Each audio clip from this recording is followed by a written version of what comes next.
নবীজি বলেছেন ইউফ্রেটিস নদী মানে ফোরাত নদী। ইউফ্রেটিস কোন নদী?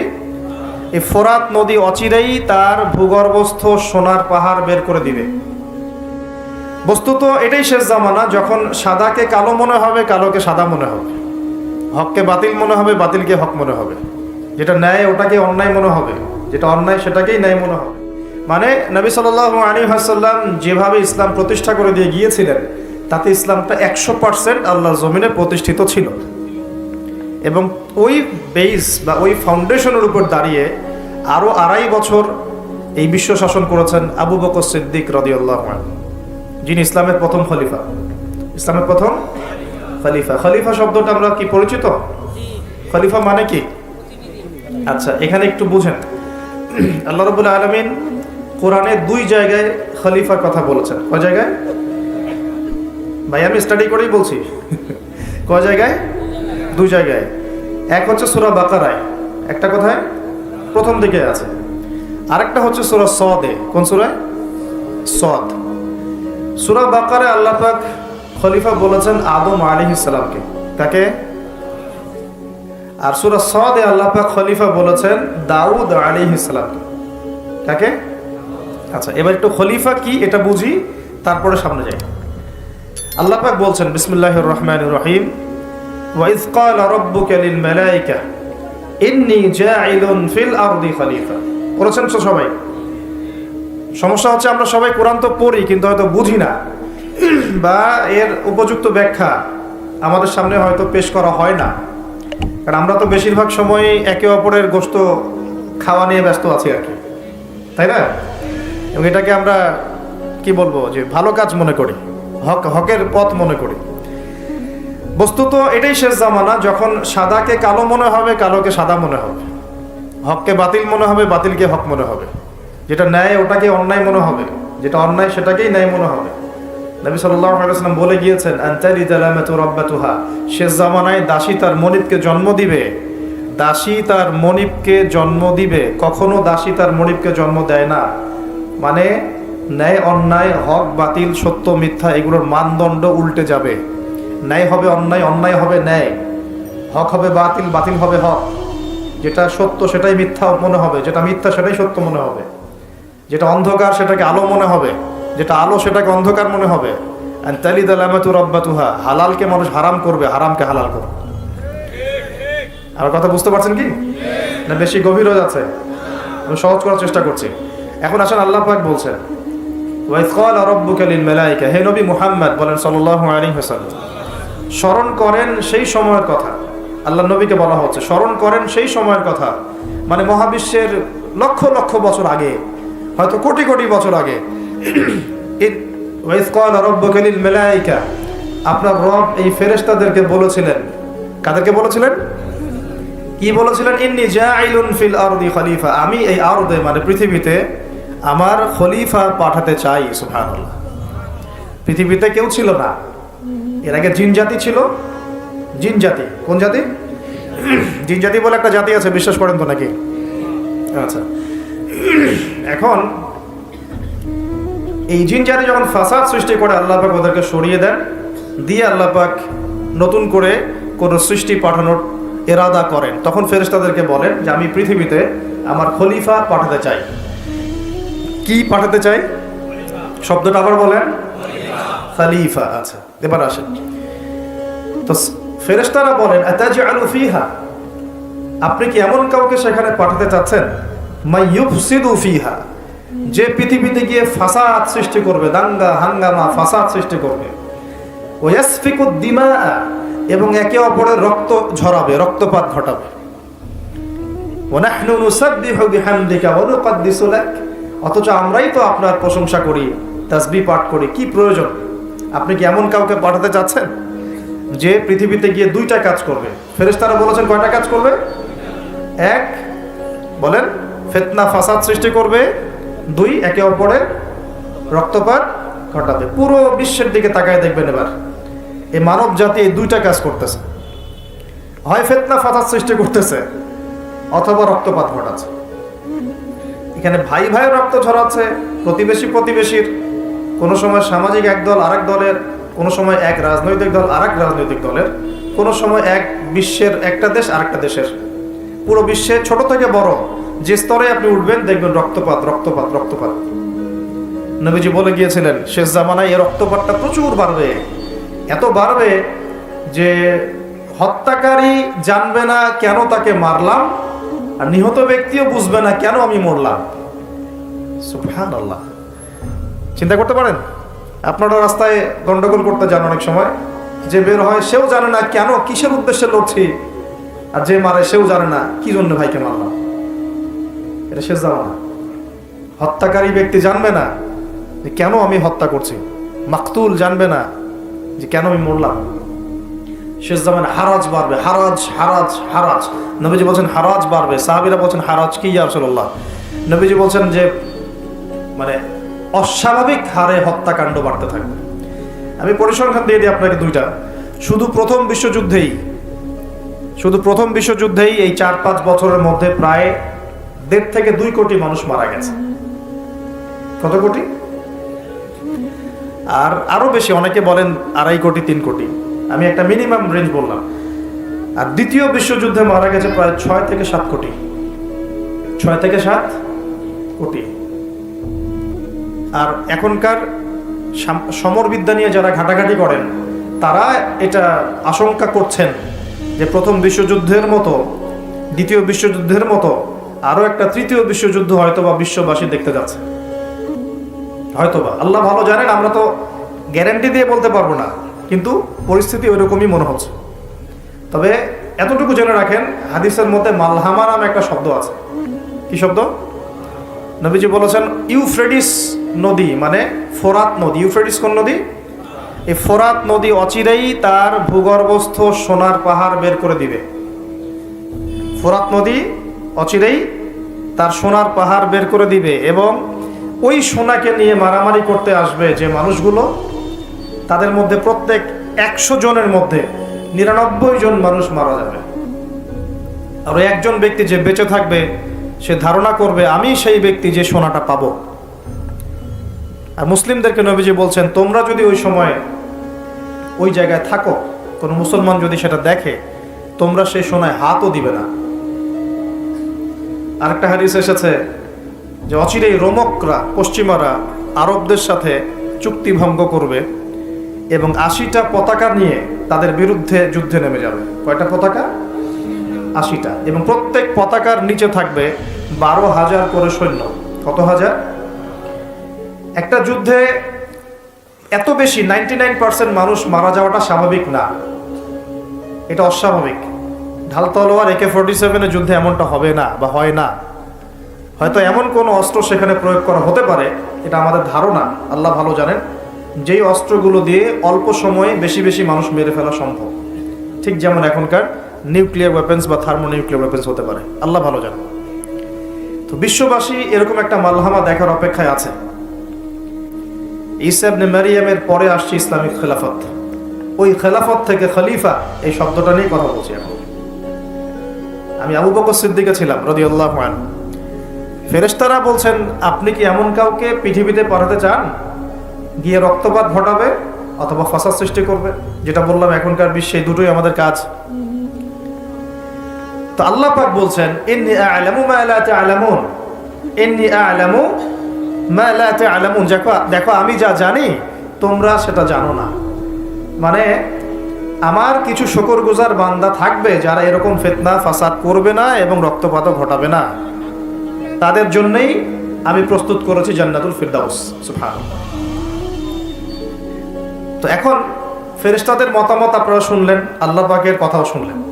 এখন আল্লাহ রাব্বুল আলামিন তার খলিফা হিসেবে সৃষ্টি করলেন তার নিজ হাতে আদম আলাইহিস সালামকে। সুবহানাল্লাহ।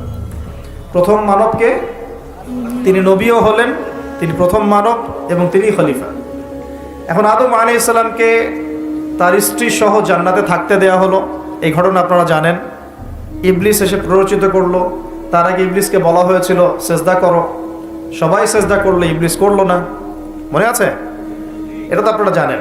ওইদিকে আমি আর ওই জন্য সময় নষ্ট করছি না। ইবলিস সেজদা না করে কাফের হয়ে গেল। আর আদম আলাইহিস সালাম এবং হাওয়া আলাইহিস সালামকে জান্নাতে থাকতে দেয়া হলো। বলা হলো যে এখানে থাকো, কিন্তু ওয়ালা তাকরাবা হাদিহি শাজারা, এই গাছের কাছেও যাবে না। ইবলিস ফুসলিয়ে ফাসলিয়ে তাদেরকে গাছের কাছে নিয়ে গেল, যেভাবে আমাদেরকে ফুসলিয়ে পাপের দিকে নিয়ে আসে ঠিক এভাবেই। ঠিক আছে, এখন আমাদের পিতামাতা একটা ভুল করে ফেললেন। মানুষ মাত্রই কি হবে?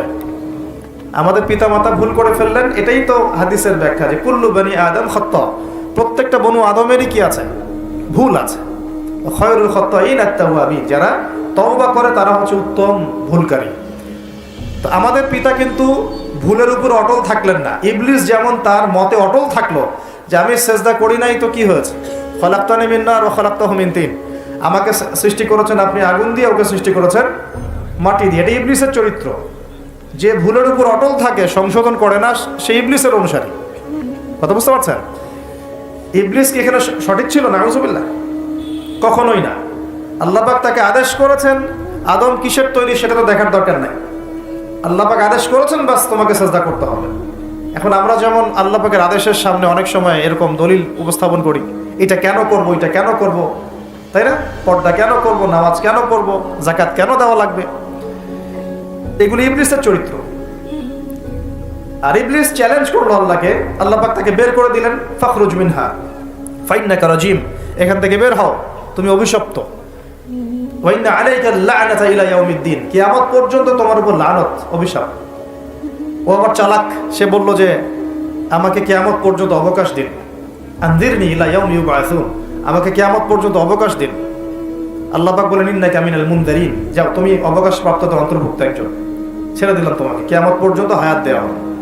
এবার সে বলছে ফাবিমা আগওয়াইতানি, হে আল্লাহ, যে আদমের জন্য আপনি আমাকে বের করে দিলেন, আমি চ্যালেঞ্জ করছি। এবার ইবলিসের চ্যালেঞ্জটাও মাথায় লিখে রাখেন, মাথায় লিখে রাখেন।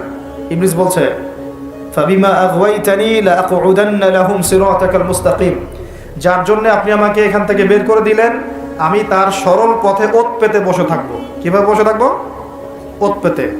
ثم لآتينهم من بين أيديهم ومن خلفهم وعن أيمانهم وعن شمائلهم ولا تجد أكثرهم شاكرين, আমি তাদের ডান দিক থেকে আসবো, বাম দিক থেকে আসবো, সামন থেকে আসবো, পিছন থেকে আসবো, আপনি বেশিরভাগ আদম সন্তানকে শুকরগুজার পাবেন না। কে বললো এটা? ইবলিসের এই কথা সত্য না মিথ্যা বলেন তো? এখন সত্য হয় নাই? কিভাবে সত্য সেটা আরেকটা হাদিস থেকে দেখেন দলিল। আমি আর গভীরে ঢুকে যাচ্ছি।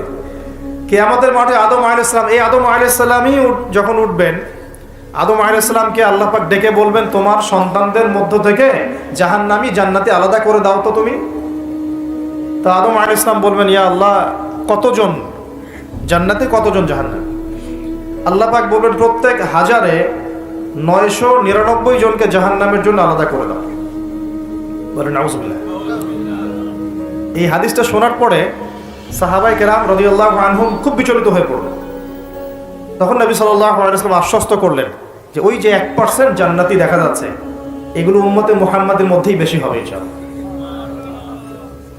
তবে কোন উম্মতে মুহাম্মাদি যে নামাজ পড়ে না, রোজা রাখে না, যাকাত দেয় না, শরীয়তের বিধিবিধানের কোনো পরোয়া করে না, কোরআনটা পর্যন্ত তেলাওয়াত করতে চাচ্ছে না, সেই উম্মতে মুহাম্মাদি কথা বলা হচ্ছে কি?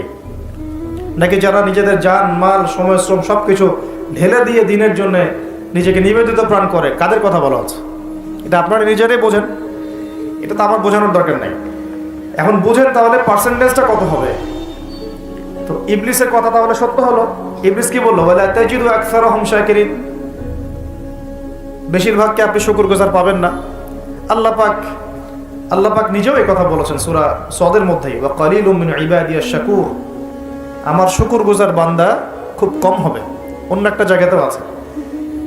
এখন আল্লাহ রাব্বুল আলামিন আদম আলাইহিস সালাম আর হাওয়া আলাইহিস সালামকে জান্নাতে রাখলেন। তারা যে ফল খেয়ে ভুল করে ফেললেন, আল্লাহ পাক তখন তাদেরকে সাথে সাথেই বের করে দেন নাই, সাথে সাথে বের করে দেন নাই, বরং ফাতালাক্কা আদামু মির রাব্বিহি কালিমাত, আদম আলাইহিস সালাম আল্লাহর কাছ থেকে কিছু কালিমা বা বাক্য শিখে নিলেন। সুবহানাল্লাহ। ফাতাবা আলাইহি, ওই কালিমা ওই বাক্য দিয়ে আল্লাহ আদম আলাইহিস সালাম তওবা করলেন। ওই কালিমা ওই বাক্য দিয়ে আদম আলাইহিস সালাম কি করলেন? তওবা করলেন। আবার বলছি ফাতালাক্কা আদামু মির রাব্বিহি কালিমাত, আদম আলাইহিস সালাম তার রবের কাছ থেকে কিছু কালিমা শিখে নিলেন। ফাতাবা আলাইহি, ওই কালিমা দিয়ে আল্লাহ রাব্বুল আলামিনের কাছে তিনি তওবা করলেন। ইন্নাহু হুয়াত তাওয়াবুর রহিম, এবং আল্লাহ পাক তওবা কবুল করে তাকে মাফ করে দিলেন। ওই বাক্যটা কি ছিল সেটা একটু শুনি। ওই বাক্যটা ছিল রব্বানা, আমার সাথে বলেন, রব্বানা যালামনা আনফুসানা ওয়া ইল্লাম তাগফির লানা ওয়া তারহামনা লানাকুনান্না মিনাল খাসিরিন। মানে অর্থ হচ্ছে, হে আমাদের রব, রব্বানা যালামনা আনফুসানা, আমরা নিজেদের নফসের উপর জুলুম করেছি, ওয়া ইল্লাম তাগফির লানা, আপনি যদি আমাদেরকে মাফ না করেন, ওয়া তারহামনা, আমাদের উপর রহম না করেন, লানাকুনান্না মিনাল খাসিরিন, আমরা অবশ্যই ক্ষতিগ্রস্তদের অন্তর্ভুক্ত হয়ে যাব। এই কালিমা শিখলেন কে? আদম আলাইহিস সালাম তার রবের কাছ থেকে। এই কালিমা, এই দোয়া দিয়ে তিনি তওবা করলেন, আল্লাহ রাব্বুল আলামিন তাকে মাফ করে দিলেন। তবে তিনি বলে দিলেন আর জান্নাতে থাকা হচ্ছে না। কুল নাহবিতু মিনহা জামিআ, আল্লাহ বলেন তোমরা এখন সবাই পৃথিবীতে নেমে যাও। ফাইম্মা ইয়াতিয়ান্নাকুম মিন্নি হুদান, নেমে যাও পৃথিবীতে, কিন্তু জেনে রেখো পৃথিবীতে আমার পক্ষ থেকে তোমাদের কাছে হেদায়েত যাবে। কি যাবে? হেদায়েত মানে আসমানি কিতাব, নবী রাসূল। আসমানি কিতাব, নবী রাসূল, এগুলো আসবে তোমাদের কাছে। ফামান কুল নাহবিতু মিনহা জামিআ ফাইম্মা ইয়াতিয়ান্নাকুম মিন্নি হুদান ফামান তাবিআ হুদায়া, যে আমার এই হেদায়েতের অনুসরণ করবে, ফালা খাউফুন আলাইহিম ওয়ালা হুম ইয়াহজানুন, তাদের কোনো ভয় নাই, কোনো দুশ্চিন্তা নাই। যে জান্নাত থেকে গিয়েছো ওই জান্নাতে ফিরে আসবে ইনশাআল্লাহ। এটা একটা কথা। আর ওয়াল্লাযীনা কাফারু ওয়া কাযযাবু বিআয়াতিনা, কিন্তু যারাই আমার ওই হেদায়েতকে মিথ্যা প্রতিপন্ন করবে, অস্বীকার করবে, কুফরি করবে, ঠিক আছে, উলাইকা আসহাবুন নার, এরা হবে জাহান্নামের অধিবাসী, হুম ফিহা খালিদুন, এখানে তারা চিরস্থায়ী হবে। আল্লাহ পাকের বক্তব্য একদম সহজ সরল পরিষ্কার না? দুনিয়াতে যাচ্ছ যাও, এটা চিরস্থায়ী নয়। এই সময়টুকুর মধ্যেই আমার পক্ষ থেকে কি আসবে বলেন? হেদায়েত আসবে, মানে যুগে যুগে নবী রাসূল আসবেন, আসমানি কিতাব আসবে। ফামান তাবিআ হুদায়া, তোমাদের মধ্যে যারা এই নবী রাসূলদেরকে মানবে, আসমানি কিতাব সমূহকে মানবে, তাদের কোনো টেনশন নাই, কোনো ভয় নাই, আবার জান্নাতে ফিরে আসবে ইনশাআল্লাহ। আর যারা নবী রাসূলকে মানবে না, আসমানি কিতাবের পরোয়া করবে না, নিজের প্রবৃত্তির দাসত্ব করবে, উলাইকা আসহাবুন নার, তারা জাহান্নামে যাবে, সেখানে চিরস্থায়ী হবে। হিসাব কি সহজ না কঠিন? একদম সহজ কথা আল্লাহ পাকের। এবার এই যে সিলসিলা শুরু হলো পৃথিবীতে, এখন আদম আলাইহিস সালামকে আল্লাহ পাক কি বলেছেন? কি শব্দটা বলেছিলাম? খলিফা। এবার আদম আলাইহিস সালাম পৃথিবীতে এসে কি আবারও নতুন করে কোনো ভুল করেছিলেন? বলেন তো দেখি। উত্তর না, করেন নাই। মানে কান্নাকাটি করতে করতেই বছরের পর বছর চলে গেছে, শুধু কাঁদতে কাঁদতেই বছরের পর বছর চলে গেছে। পরবর্তী ভুল যেটা আমরা দেখি সেটা হলো হাবিল আর কাবিলের ভুল। কাবিল তার ভাই হাবিলকে হত্যা করেছে, তাই না? হিংসার বশবর্তী হয়ে। ওই যে এখনো দেখবেন আমাদের সমাজে যে ভাইয়ে ভাইয়ে মারামারি, এটা সেই হাবিল কাবিলের সুন্নত। এখানে আমরা কাবিল হব না, হলে হাবিল হব। প্রয়োজনে হাবিল হয়ে থাকবো, তাও কাবিল হতে চায় না। কারণ নবী সাল্লাল্লাহু আলাইহি ওয়াসাল্লাম বলেছেন, পৃথিবীতে প্রথম হত্যাকাণ্ড সংঘটিত করেছে কাবিল। ভালো করে শোনেন, যারা এই পথে আছেন ভালো করে শোনেন। পৃথিবীতে প্রথম হত্যাকাণ্ড সংঘটিত করেছে কাবিল। এ কারণেই কিয়ামত পর্যন্ত যত মানুষ খুন হবে, খুন, এই সমস্ত খুনের পাপের একটা অংশ কাবিলের আমলনামায় গিয়ে যুক্ত হবে। মনে করায় দেই, কাবিল একজন নবীর সন্তান। কার সন্তান? নবীর সন্তান। লূত আলাইহিস সালামের স্ত্রী একজন নবীর স্ত্রী। নূহ আলাইহিস সালামের স্ত্রী একজন নবীর স্ত্রী। আবু লাহাব সর্বকালের সর্বশ্রেষ্ঠ মানব মুহাম্মদ সাল্লাল্লাহু আলাইহি ওয়াসাল্লামের চাচা। আবার ফিরাউনের ওই স্ত্রী, তার নাম, দাসীর নাম কি? আসিয়া। তাহলে আমাদের বংশ, আমাদের রং, আমাদের জাতীয়তা, আমাদের অর্থ সম্পদ, আমাদের টাকা পয়সা, আমাদের স্ট্যাটাস, আমাদের ভাষা, আমাদের এই গোত্রীয় বিভাজন, এগুলো আমাদেরকে আল্লাহ পাকের আযাব থেকে বাঁচাতে পারবে না, যদি না আমরা আল্লাহ পাকের হুকুম আহকাম মেনে চলি। একজন নবীর ছেলে কোথায় যাচ্ছে? একজন নবীর স্ত্রী কোথায় যাচ্ছে? লূত আলাইহিস সালামের স্ত্রী কোথায় যাচ্ছে? আবু জাহেল কি আল্লাহ নবী সাল্লাল্লাহু আলাইহি ওয়াসাল্লামের চাচা ছিল না? আবু লাহাব কি চাচা ছিল না? তাহলে কিসের অহংকার, কিসের অহংকার, কিসের ফুটানি, কিসের গর্ব? শুধু তাকওয়াই পারবে আমাদেরকে সেভ করতে, আর কিচ্ছু না। অনেক গভীর হয়ে যাবে, বের হয়ে আসেন।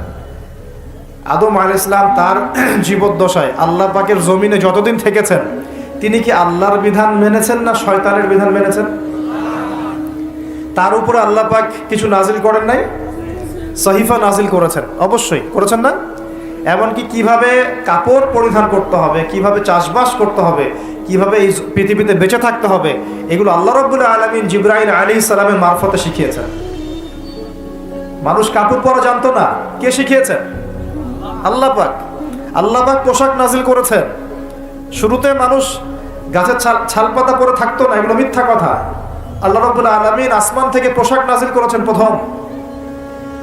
জিবরাইল আলাইহিস সালাম শিখিয়েছেন কিভাবে সুতা বুনতে হয়, কিভাবে জমি চাষ করতে হয়, কোন কোন গাছ উপকারী, কোন কোন গাছ উপকারী নয়, কোনটা আমরা খেতে পারবো, কোনটা খেতে পারবো না, কোন প্রাণী আমাদের জন্য খাওয়া ভালো হবে, কোনটা খাওয়া ঠিক হবে না, আল্লাহ পাক ওহীর মাধ্যমে জানিয়েছেন। এগুলো আমরা জানতাম না, এগুলো আমরা জানতাম। এমনকি কোন গাছে ঔষধি গুণাগুণ আছে, এটা আদম আলাইহিস সালামকে কে জানিয়েছে? আল্লাহ পাক তার ওহীর মাধ্যমে জানিয়েছেন। এই যে আমরা এখন সভ্যতা নিয়ে এত কথা বলি, সত্যি কথা হচ্ছে সভ্যতা শুরু হয়েছে নবীদের হাতে, আর সভ্যতা প্রসারিত হয়েছে নবীদের হাতে, আর সভ্যতা শেষও হবে একজন নবীর হাতে। সেই নবীর নাম কি? ঈসা আলাইহিস সালাম। Very good. সেই নবীর নাম কিন্তু ঈসা ইবনে মারইয়াম। তার হাতে সভ্যতা শেষ হবে। ওইটা লাস্ট একটা সভ্যতা পৃথিবী দেখবে অচিরেই সামনে।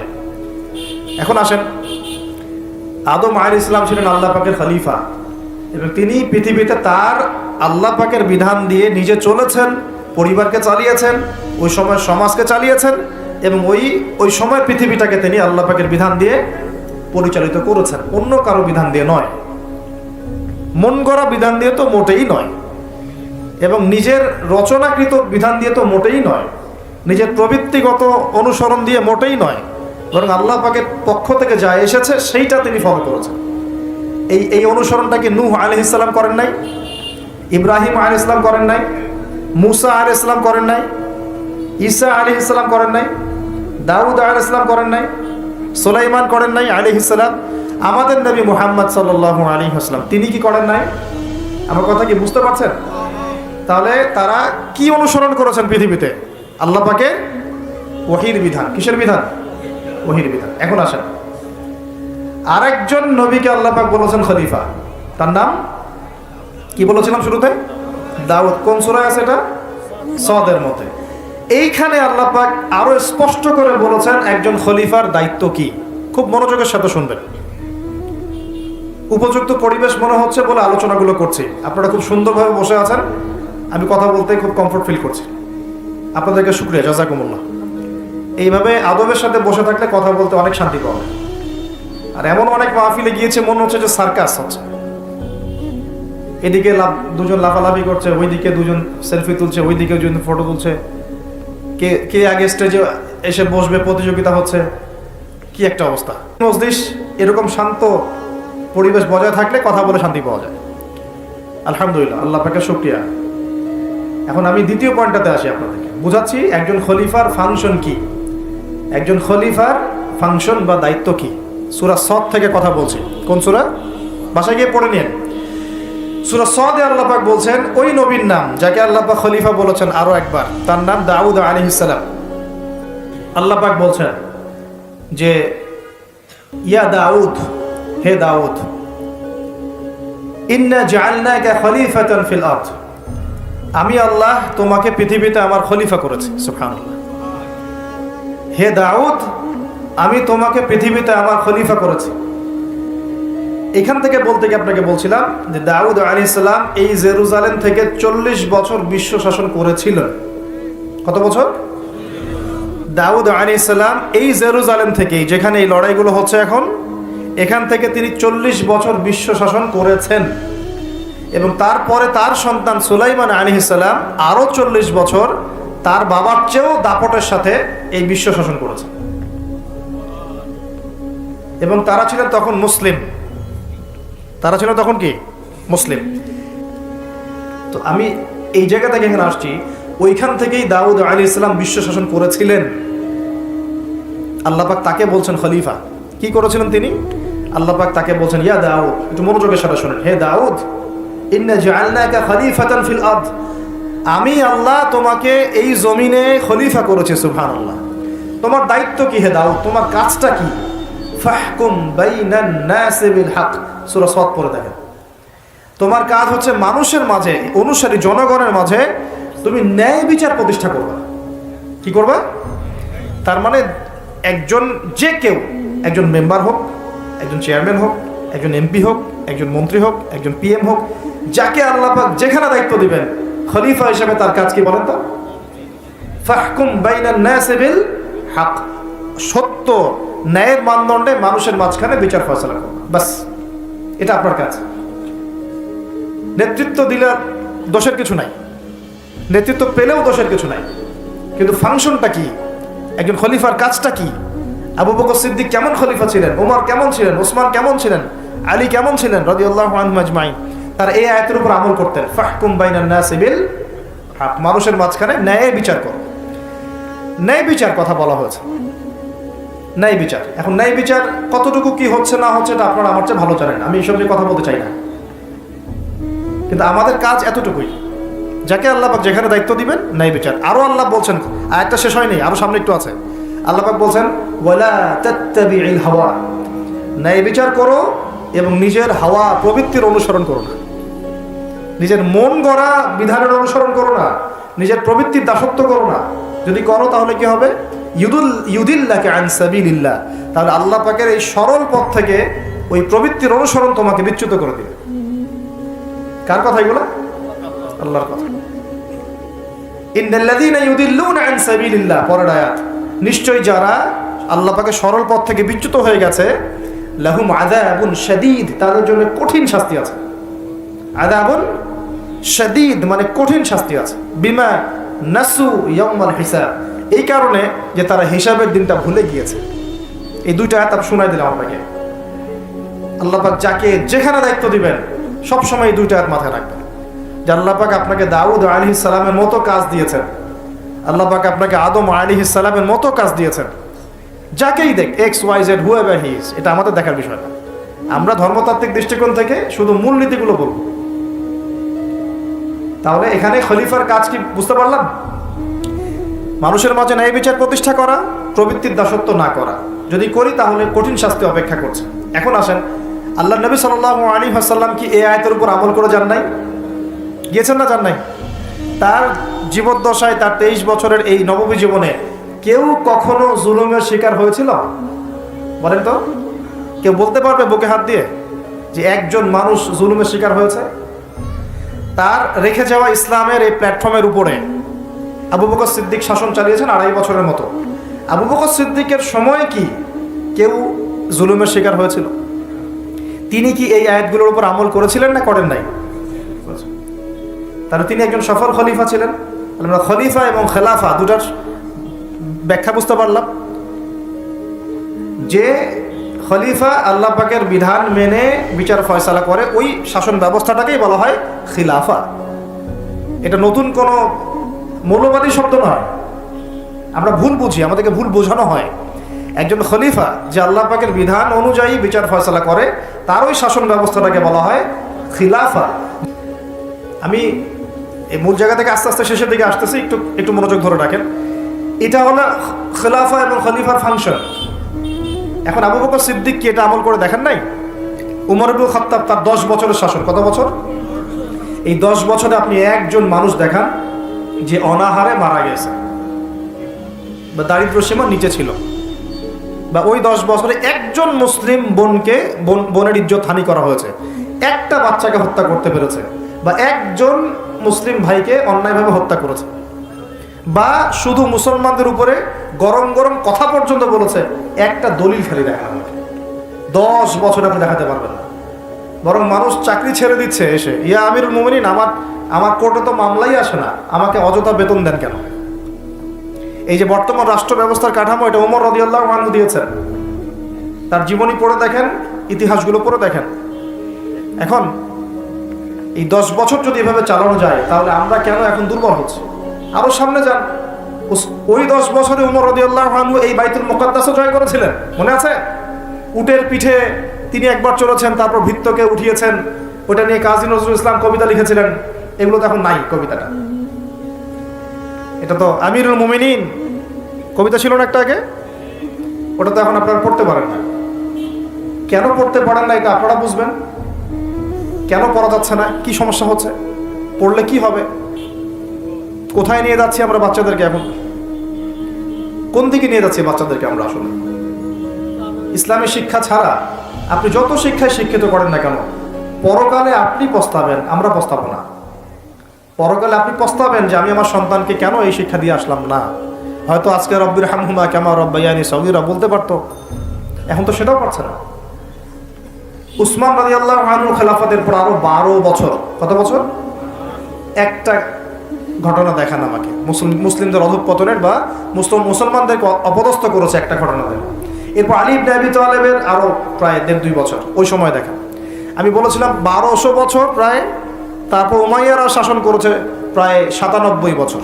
কত বছর? নিজেদের মধ্যে অনেক সমস্যা হয়েছিল।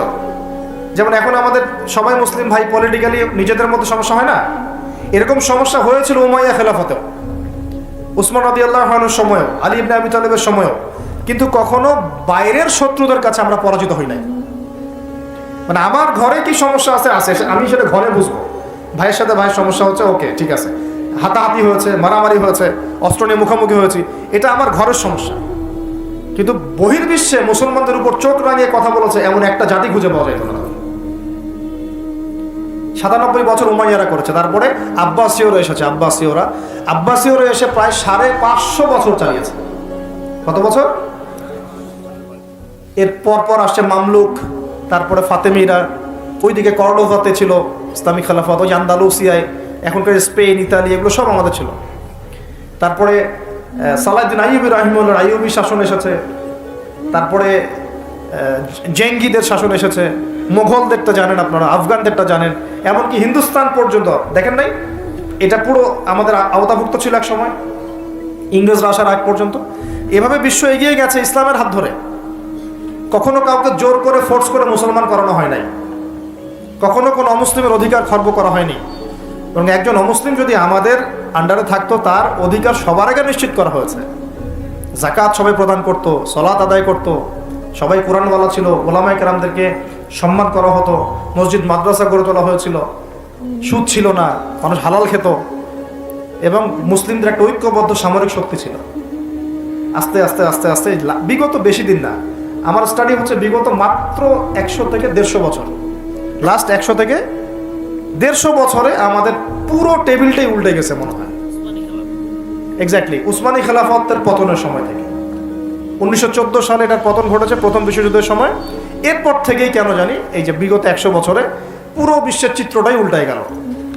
যারা আমাদেরকে কর দিত একসময়, ট্যাক্স, ওরা এখন আমাদেরকে বলে ঋণ দিব কি দিব না। সুবহানাল্লাহ, আপনারা চিন্তা করেন একটু বিষয়টা। যারা আমাদেরকে ট্যাক্স দিয়ে আমাদের জমিতে থাকতো, ওরা আমাদেরকে বলে লোন লাগলে অ্যাপ্লাই করতে হবে, শর্ত সাপেক্ষে দিতে পারে, তা আবার চড়া সুদে। ওরা বলে যে পলিটিক্যাল সিস্টেম আমাদের কেমন হবে, ও ইন্টারফেয়ার করতে চায়, ও এসে নাক গলাতে চায় যে তোমাদের রাষ্ট্র ব্যবস্থা কীভাবে চলবে।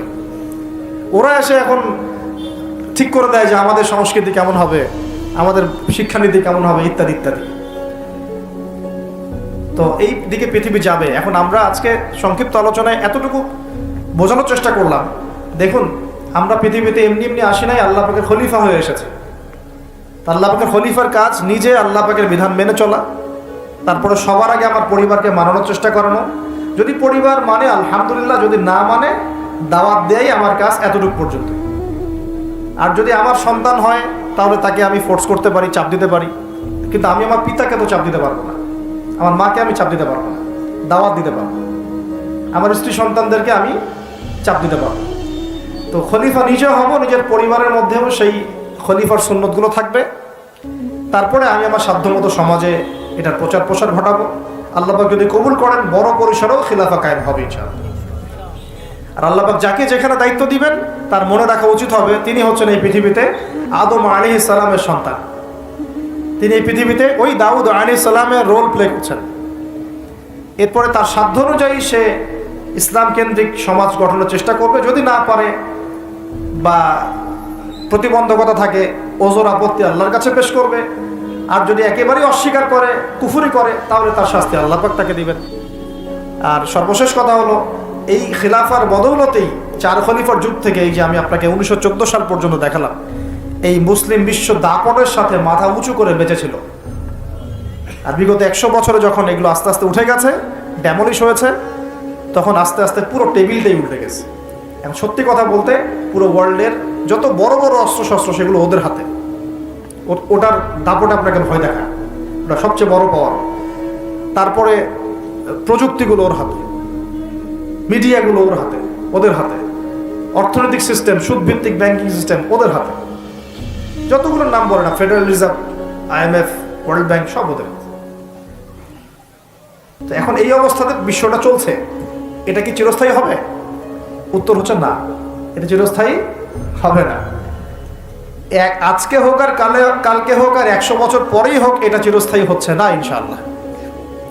কখন চিরস্থায়ী হবে না? যখন একটা প্রজন্ম গড়ে উঠবে, যেই প্রজন্ম তাদের মুসলিম বীর সেনাদের ইতিহাস জানে, শেকড় চিনে, যেই প্রজন্ম 5 ওয়াক্ত নামাজি, মাশাআল্লাহ, তাহাজ্জুদ গোজার, হালাল খায়, যে যারা আদর্শ পরিবার করার চেষ্টা করে, যারা সৎ কাজে আদেশ করে, অসৎ কাজে নিষেধ করে, যারা ইউনাইটেড, ঐক্যবদ্ধ, বিভক্ত না, যারা আল্লাহর বিধানের সামনে মাথা পেতে দেয়, অন্য কোনো তাগুতি বিধান তারা মেনে চলে না, যারা ইসলামটাকে আবারও বিশ্ব বিজয়ী করার ফিকির করে, চিন্তা করে, ওইভাবে কাজ করে, ইনশাআল্লাহ ওই রকম প্রজন্ম যখন আসবে তখন বিজয় দেখতে পারবো ইনশাআল্লাহ। তবে আমার মনে হয় না যে এখন সেই প্রজন্ম আছে বা চলছে, আমার মনে হয় না। কারণ এখন আমরা বেশিরভাগ ক্ষেত্রেই দুনিয়া নিয়ে ব্যস্ত হয়ে গেছি। আমরা অনেকেই নামাজ ছেড়ে দিয়েছি। কোরআন তো মাশাআল্লাহ আমরা বললাম প্রথমে যে অনেকেই পড়তে জানি না, সুন্নাহ মাফিক জীবনযাপন করছি না। পরিবার তো আসলে কি বলবো, নিজের বলতে নিজেরই খারাপ লাগে। অনেক পরিবার এখন জাহান্নামের টুকরা হয়ে গেছে, জাহান্নামের টুকরা হয়ে গেছে। সৎ কাজে আদেশ সবাই করছি না, অসৎ কাজে নিষেধ সবাই করছি না। ভাই আমরা গোশত খাওয়া নিয়ে ব্যস্ত হয়ে আছি, খালি মারামারি, কাটাকাটি, দাঙ্গা হাঙ্গামা। এমনকি দাড়ি টুপিওয়ালা মানুষরাও এখন একে অপরের গোশত খাচ্ছে বসে বসে। অনেকেই কে কার ভুল ধরতে পারবে, কে কাকে অপদস্থ করতে পারবে, কে কাকে জাতির সামনে ছোট করতে পারে, মানে এগুলোই মনে হচ্ছে আমাদের কাজ। অথচ আমরা মূল লক্ষ্য থেকে কোথায় সরে গেলাম, মূল লক্ষ্যটা থেকে কত দূরে সরে গেলাম। আল্লাহ পাক আমাদেরকে সেই মূল বিষয়গুলো বোঝার তৌফিক দান করুন। আল্লাহ পাক বলেছেন, ইন তানসুরুল্লাহ ইয়ানসুরুকুম, তোমরা যদি আল্লাহকে সাহায্য করো, মানে তোমরা যদি আল্লাহর দ্বীনকে সাহায্য করো, তাহলেই আল্লাহ তোমাদেরকে সাহায্য করবে। এমনি সাহায্য নামবে না। এই যুগটা আবরাহার যুগ না, যে আবরাহা হস্তি বাহিনী নিয়ে হেঁটে যাবে আর আসমান থেকে পাখি আসবে ঝাঁকে ঝাঁকে, আবাবিল তৈরন আবাবিল নেমে আসবে। এটা সেই যুগ না। এখানে আপনাকে আপনার রিজিকের ফয়সালা যেমন নিজেকে করতে হয়, কাজ করতে হয় না, আকাশ থেকে মান্না সালওয়া পড়ে, রিজিক আল্লাহ দেন, কাজ আমাকে করতে হয়। ঠিক একইভাবে দিন প্রতিষ্ঠার ক্ষেত্রে ওইভাবেই কাজ না করলে আল্লাহ রাব্বুল আলামিন আসমান থেকে বিজয় দিবেন না। ইন তানসুরুল্লাহ ইয়ানসুরকুম, তোমরা যদি আল্লাহকে সাহায্য করো তবেই আল্লাহ তোমাদেরকে সাহায্য করবেন। ওয়া ইউসাব্বিত আকদামাকুম, তোমাদের পা আল্লাহ পাক সুদৃঢ় করে দিবেন ইনশাআল্লাহ। সুবহানাল্লাহ। আরো বলেছেন আল্লাহ পাক, ইন্নাল্লাহা লা ইউগাইয়িরু মা বিকওমিন, আল্লাহ পাক কোনো কওমের অবস্থা ততক্ষণ পরিবর্তন করেন না। শুনে নেন, আল্লাহ পাক কোনো কওমের অবস্থা ততক্ষণ পরিবর্তন করে না, হাত্তা ইউগাইয়িরু মা বিআনফুসিহিম, যতক্ষণ না তারা নিজেদের অবস্থা পরিবর্তনের চেষ্টা করছে। আল্লাহ পাকের কথার উপর কোনো কথা নাই, এর উপর কোনো ওয়াজি নাই। আমাদের কথা তো কিচ্ছু না, আল্লাহ পাকের কথার উপর কোনো কথাই নাই। ইন তানসুরুল্লাহ ইয়ানসুরকুম, তোমরা আল্লাহকে সাহায্য করো, আল্লাহর দ্বীনকে সাহায্য করো, আল্লাহ তোমাদেরকে সাহায্য করো। ওয়া ইউসাব্বিত আকদামাকুম, পা শক্ত করে দিবেন ইনশাআল্লাহ, কেউ টলাতে পারবে না। আর ইন্নাল্লাহা লা ইউগাইয়িরু মা বিকওমিন, মনে রাখো আল্লাহ পাক কোনো কওমের অবস্থা, কোনো জাতির অবস্থা ততক্ষণ পরিবর্তন করেন না যতক্ষণ না হাত্তা ইউগাইয়িরু মা বিআনফুসিহিম, যতক্ষণ না তারা নিজেদের অবস্থা পরিবর্তনের চেষ্টা করছে। আর সর্বশেষ কথা আল্লাহ পাক বলছেন, ওয়া ইন তাতাওয়াল্লাউ, যদি তোমরা মুখ ফিরায় চলে যাও, তোমরা যদি মুখ ফিরিয়ে উল্টা দিকে চলা শুরু করো, যেমনটা আমরা করছি আর কি এখন, তাহলে আল্লাহ কি করবেন? আল্লাহ বলছেন, ইয়াস্তাবদিল কওমান গায়রাকুম, আল্লাহ তোমাদের সবাইকে সরিয়ে দিবেন, বলে নাউজুবিল্লাহ।